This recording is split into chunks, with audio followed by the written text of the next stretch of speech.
Class 9 English ഗ്രാമറിലെ 2 editing questions നമ്മൾ ഈ വീഡിയോയിൽ ലൈവായിട്ട് സോൾവ് ചെയ്യും. നിങ്ങൾ ചെയ്യേണ്ട കാര്യം, ഓരോ ക്വസ്റ്റ്യൻ സ്റ്റാർട്ട് ചെയ്യുമ്പോഴും വീഡിയോ ഒന്ന് പോസ് ചെയ്തിട്ട് നിങ്ങൾക്ക് സ്വന്തമായി ആ ക്വസ്റ്റ്യൻ അറ്റംപ്റ്റ് ചെയ്യാൻ പറ്റുന്നുണ്ടോ എന്ന് ട്രൈ ചെയ്യുക. എന്നിട്ട് മാത്രം എന്ത് ചെയ്യുക, വീഡിയോ കണ്ടിന്യൂ ചെയ്യാം. And here is your first question. ഇത് 2024 ഫസ്റ്റ് ടേം എക്സാമിന്, ഓണം എക്സാമിന് ചോദിച്ച ചോദ്യമാണ്. നിങ്ങൾക്ക് ഒന്ന് നോക്കാം, ആൻസർ കണ്ടെത്താൻ ശ്രമിക്കാം. യെസ്, നോക്കൂ. Selma Lagerlof was SAT in the train. നമുക്കറിയാം, ഇത് പാസ്റ്റിൽ നടന്നുകൊണ്ടിരിക്കുന്ന ഒരു ആക്ഷനെയാണ് റെപ്രസെന്റ് ചെയ്യുന്നത്. സെൽമ ലാഗർലോഫ് ട്രെയിനിൽ ഇരിക്കുകയായിരുന്നു എന്നാണ് വേണ്ടത്. സോ അവിടെ ഒരു continuous form, past continuous ING form ആണ് വേണ്ടത്. സോ വാസ് സാറ്റ് അല്ല വരിക, പിന്നെ എന്താണ് വരിക? വാസ് സിറ്റിംഗ് ആണ് വരിക. ബൗണ്ട് ഫോർ സ്റ്റോക്ക്ഹോം, എങ്ങോട്ടേക്കുള്ള ട്രെയിനാണത്? സ്റ്റോക്ക്ഹോമിലേക്കുള്ള ട്രെയിനാണ്. It was early evening and her fellow passengers was dozing. അത് ഏർലി ഈവനിങ് ആയിരുന്നു. അവരുടെ ഫെലോ പാസഞ്ചേഴ്സ്, സഹയാത്രികരൊക്കെ ഡോസ് ചെയ്തുകൊണ്ടിരിക്കുകയായിരുന്നു, നാപ്പ് ചെയ്തുകൊണ്ടിരിക്കുകയായിരുന്നു, ചെറിയ മയക്കത്തിലായിരുന്നു. ശരി, കുഴപ്പമൊന്നുമില്ല. പക്ഷേ അവിടെ വാസ് എന്ന് പറഞ്ഞ ഓക്സിലറി വെർബ് മിസ്റ്റേക്ക് ആണ് എന്നാണ് പറയുന്നത്. നമുക്കറിയാവുന്ന ഒരു കാര്യം, ഈ വാസ് എന്ന് പറഞ്ഞ ഓക്സിലറി വെർബ് എന്ത് തന്നെയാണ്? പാസ്റ്റ് ടെൻസ് ആണ്. വാസ് ഒരു പാസ്റ്റ് ടെൻസ് ഓക്സിലറി വെർബാണ്. എന്നാൽ അവിടെ പ്രശ്നം, വാസ് ഒരു സിംഗുലർ ഓക്സിലറി വെർബാണ്. സിംഗുലർ നൗണിന്റെ കൂടെ, പ്രോനൗണിന്റെ കൂടെ മാത്രമേ എന്ത് പോവുള്ളൂ? വാസ് പോവുള്ളൂ. She was happy, he was happy എന്നേ പറയുള്ളൂ. എന്നാൽ അവർ ഹാപ്പി ആയിരുന്നു എന്ന് പറയണമെങ്കിൽ ദേ വാസ് ഹാപ്പി എന്നല്ല പറയേണ്ടത്. പിന്നെ എന്താണ് പറയേണ്ടത്? ദേ വേർ ഹാപ്പി എന്നാണ് പറയേണ്ടത്.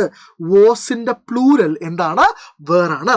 അപ്പൊ ഇവിടെ നിങ്ങൾ സൂക്ഷിച്ചു നോക്കിയാൽ മനസ്സിലാവും, ഇവിടെ ഫെലോ പാസഞ്ചേഴ്സ് എന്നുള്ളതാണ് നമ്മുടെ സബ്ജക്റ്റ് നൗണ്. സഹയാത്രികൻ അല്ല, ഫെലോ പാസഞ്ചർ അല്ല, ഫെലോ പാസഞ്ചേഴ്സ് സഹയാത്രികരാണ്. സോ വാസ് എന്നുള്ളത് മാറിയിട്ട് അതിന്റെ പാസ്റ്റ് ടെൻസ് ആയിട്ടുള്ള, അതിന്റെ പ്ലൂരൽ ഫോം ആയിട്ടുള്ള വേറിലേക്ക് പോകും. She was very quiet, she was very quiet.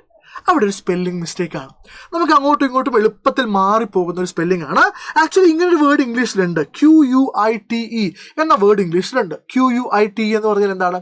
നമ്മൾ മലയാളത്തിൽ തികച്ചും എന്ന് പറയുന്ന അല്ലേ, ആ വേർഡാണ് quiet. For example, I was quite happy at the moment. ആ മൊമെന്റിൽ, ആ നിമിഷത്തിൽ ഞാൻ തികച്ചും ഹാപ്പി ആയിരുന്നു.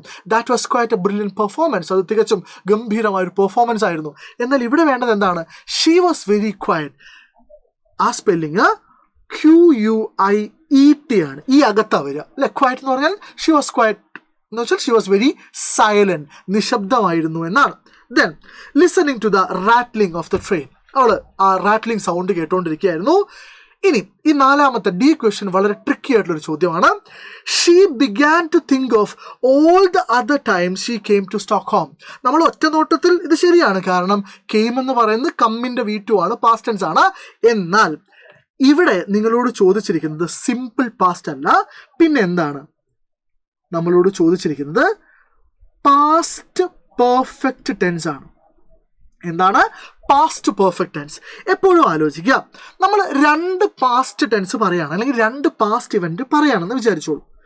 സോ അതിൽ ആദ്യം നടന്ന പാസ്റ്റ് ഇവന്റിനെ നമുക്ക് പാസ്റ്റ് ഇവന്റ് 1 എന്ന് വിളിക്കാം. ഓക്കെ, രണ്ടാമത് നടന്ന പാസ്റ്റ് ഇവന്റിനെ നമുക്ക് പാസ്റ്റ് ഇവന്റ് 2 എന്ന് വിളിക്കാം.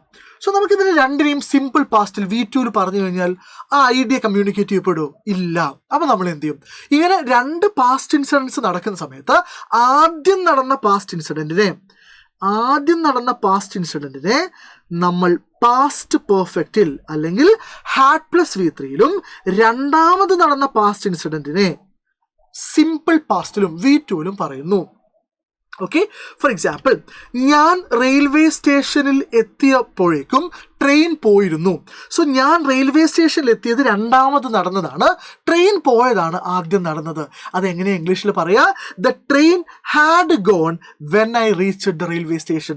The train had gone when I reached the railway station. So 2 past events നടക്കുമ്പോൾ അതിൽ ആദ്യത്തെ പാസ്റ്റ് ഇവന്റിനെ നമ്മൾ ഹാഡ് പ്ലസ് V3 പാസ്റ്റ് പെർഫെക്റ്റിലും, രണ്ടാമത് നടന്നതിനെ സിമ്പിൾ പാസ്റ്റിലും പറയുന്നു. ഇവിടെ നോക്കൂ, ഷീ ബിഗാൻ ടു തിങ്ക്. അവള് ചിന്തിക്കാൻ തുടങ്ങി. സോ ചിന്തിക്കാൻ തുടങ്ങിയതാണ് എന്ത്? Simple past. എന്തിനെ കുറിച്ച്? അതാണ് അവസാനം നടന്നത്. അതിനു മുമ്പ് നടന്നത് എന്താണ്? Of all the other times she സ്റ്റോക്ക്ഹോമിലേക്ക് വന്നത്. അപ്പൊ ഇത് നമ്മൾ എന്തിൽ പറയണം? ഇത് നമ്മൾ ഹാഡ് പ്ലസ് V3യിൽ പറയണം. ഇത് നമ്മൾ എന്തിൽ പറയണം? ഹാഡ് പ്ലസ് V3യിൽ പറയണം. സോ ഇവിടെ നമ്മൾ കെയിമിന് പകരം ഹാഡ് പ്ലസ് V3 അവിടെയും ഒരു ചെറിയ പ്രശ്നമുണ്ട്. കാരണം എന്താ, കമ്മിന്റെ V2 കെയിമാണ്. കമ്മിന്റെ V3 എന്താണ്? കമ്മിന്റെ V3 കമ്മ് തന്നെയാണ്. Come came come. സോ എന്താണ് ഇവിടെ ആൻസർ വരിക? ഹാഡ് കമ്മാണ്. സോ നിങ്ങൾക്ക് എത്ര പേർക്ക് എത്ര ആൻസേഴ്സ് കൃത്യമായി കിട്ടിയെന്ന് നിങ്ങളൊന്ന് കമന്റ് ബോക്സിൽ പറയാം. ആൻഡ് ഇതൊരു മോഡൽ ക്വസ്റ്റ്യൻ ആണ് ഫ്രം ദ സെയിം ചാപ്റ്റർ. നോക്കൂ, I sat there and think how much I should like to see. അല്ലേ, I sat there. നിങ്ങൾ ആലോചിക്കുക, ഇത് മൊത്തം പാസ്റ്റ് ടെൻസിൽ നടക്കുന്ന കാര്യമാണ്. അത് മാത്രമല്ല, ഇവിടെ ഈ സബ്ജക്റ്റിൽ I sat there ഇവിടെ ഒരു ആൻഡ് ഉണ്ട്. എപ്പോഴും ആലോചിക്കേണ്ട കാര്യം, ഒരു ആൻഡിന്റെ ലെഫ്റ്റ് സൈഡിലും റൈറ്റ് സൈഡിലും ഒരേ വേർബ് ഫോമാറ്റ് ആയിരിക്കണം. അതായത് ഒരു ആൻഡിന്റെ ലെഫ്റ്റ് സൈഡിൽ V1 ആണെങ്കിൽ റൈറ്റ് സൈഡിലും V1 ആയിരിക്കണം. ഒരു ആൻഡിന്റെ ലെഫ്റ്റ് സൈഡിൽ V2 ആണെങ്കിൽ റൈറ്റ് സൈഡിലും V2 ആയിരിക്കണം. അത് ഒന്നാമത്തെ ലോജിക്. രണ്ടാമത്തെ ലോജിക്ക്, ഈ കാര്യം മുഴുവൻ നടക്കുന്നത് പാസ്റ്റ് ടെൻസിലാണ്. അതുകൊണ്ട് I sat there and think എന്ന് പറയാൻ പറ്റില്ല. തിങ്കിന്റെ പാസ്റ്റ് ടെൻസിലേക്ക് പോകണം. സോ എന്താണ് തിങ്കിന്റെ past tense? I sat there and thought. തിങ്കിന്റെ പാസ്റ്റ് ടെൻസ് thought ആണ്. Right? I sat there and thought how much I should like to see mine old father again. എൻ്റെ old ഫാദറിനെ. So mine എന്ന് പറയുന്നത് ഒബ്ജക്റ്റിന്റെ സ്ഥാനത്ത് വരുന്ന എന്താ കേസാണ്. സോ ഇവിടെ എന്താണ് വരിക? Very simple, my old father again. So light and soundless was the movement of the train. അവിടെ എന്താണ്? അവിടെ സ്പെല്ലിംഗ് ആണ്. മൂവ്മെന്റിന്റെ സ്പെല്ലിംഗ് ഒരു ഇ കുറവുണ്ട്. സിമ്പിൾ ആണ്. That I could hardly imagine I was in this earth. In this earth എന്നാണോ പറയുക? അല്ല, ഓൺ ദിസ് എർത്ത് എന്നാണ് പറയുക. സോ അവിടുത്തെ പ്രപ്പോസിഷൻ എന്താണ്? ഓൺ ദിസ് എർത്ത് ആണ്. ഓക്കെ, സോ ഈ വീഡിയോ നിങ്ങൾക്ക് യൂസ്ഫുൾ ആയി എന്ന് ഞാൻ വിചാരിക്കുന്നു. ആൻഡ് ഇനി എന്തൊക്കെയാണ് നിങ്ങൾക്ക് വരും ക്ലാസ്സുകളിൽ വേണ്ടത്? നമ്മുടെ എക്സാംസ് വളരെ അടുത്ത് എത്തിയിട്ടുണ്ട്. അടിപൊളിയായിട്ട് നമ്മൾ എന്ത് ചെയ്യും?